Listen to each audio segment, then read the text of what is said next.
Diante de tantas coisas que passamos, a fé é imprescindível. Se não for a fé, nós não conseguimos romper, nós não conseguimos avançar naquilo que nós precisamos da parte do Senhor. E de fato, o que que a Bíblia diz com relação à fé? O que é a fé para você? O que que é a fé para mim? Segundo a palavra de Deus, em Hebreus 11, capítulo 11, versículo 1, diz que a fé é a certeza daquilo que nós esperamos e a convicção daquilo que nós não vemos, né? Então nós precisamos ter a certeza e a convicção daquilo que nós esperamos e daquilo que nós não vemos. E diante de tantas circunstâncias, muitas das vezes, realmente falta fé. É difícil a gente acreditar naquilo que Deus pode fazer, mas nós precisamos entender que Deus, Ele é o Criador dos céus e da terra, e que para Ele fazer um milagre, para Ele fazer a mudança na área que nós precisamos, é muito simples, é um estalar de dedos. Mas a questão é, como está a sua fé? Como está a minha fé?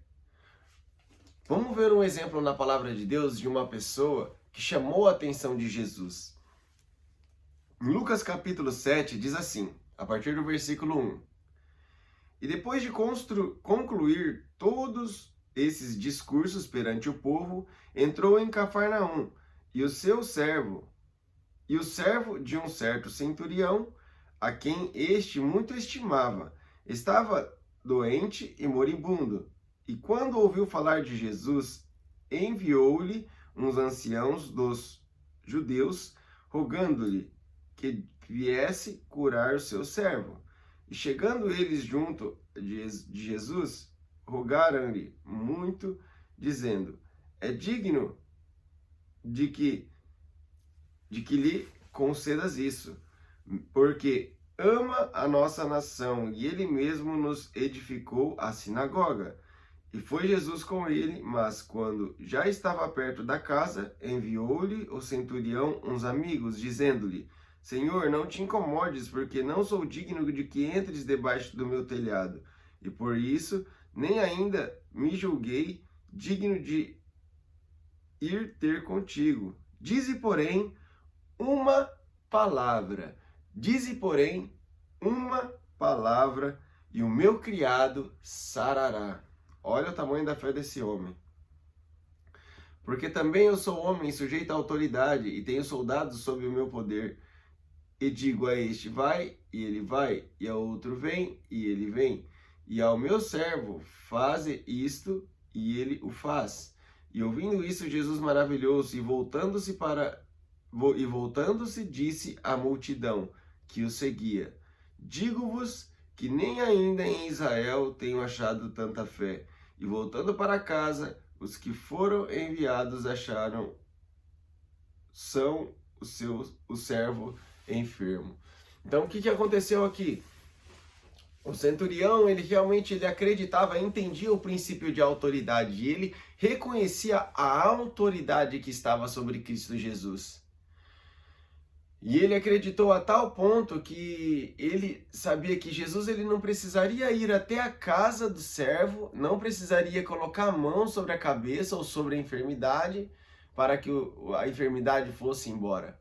Ele tinha a plena convicção e a certeza, dizendo: envia somente uma palavra e o meu servo será curado.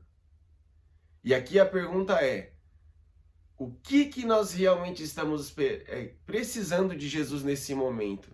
Qual é o anseio do seu coração? Qual é o milagre que você está precisando na sua vida?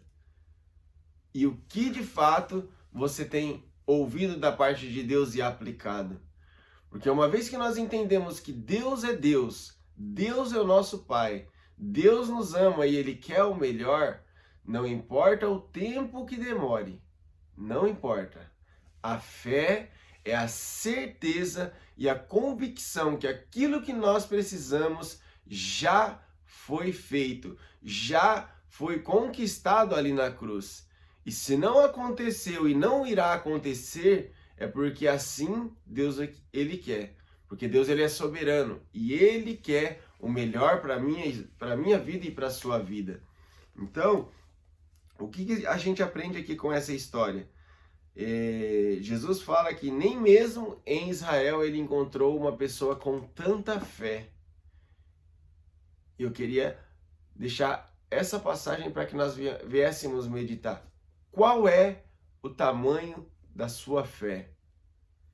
Quando vem o problema, quando vem a dificuldade, quando vem a adversidade, qual é o seu posicionamento diante de Deus, o Criador dos céus e da terra, aquele que tem o poder de transformar a nossa realidade? Não importa o tamanho do problema, a gente tem que olhar para o tamanho do nosso Deus. O nosso Deus é poderoso, ele é eterno, ele é Deus presente, ele sempre está comigo, ele sempre está com você.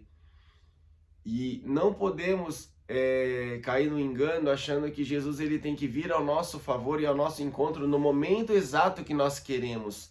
Precisamos entender que a vontade de Deus ela é boa, ela é agradável e ela é perfeita. Então eu não sei qual é a sua luta, eu não sei qual é a sua dúvida, eu não sei qual é a sua incerteza, mas uma coisa eu sei, que o mesmo Espírito que habita em mim é o mesmo Espírito que habita em você. E Ele quer o melhor para a sua vida, Ele quer o melhor para a nossa vida.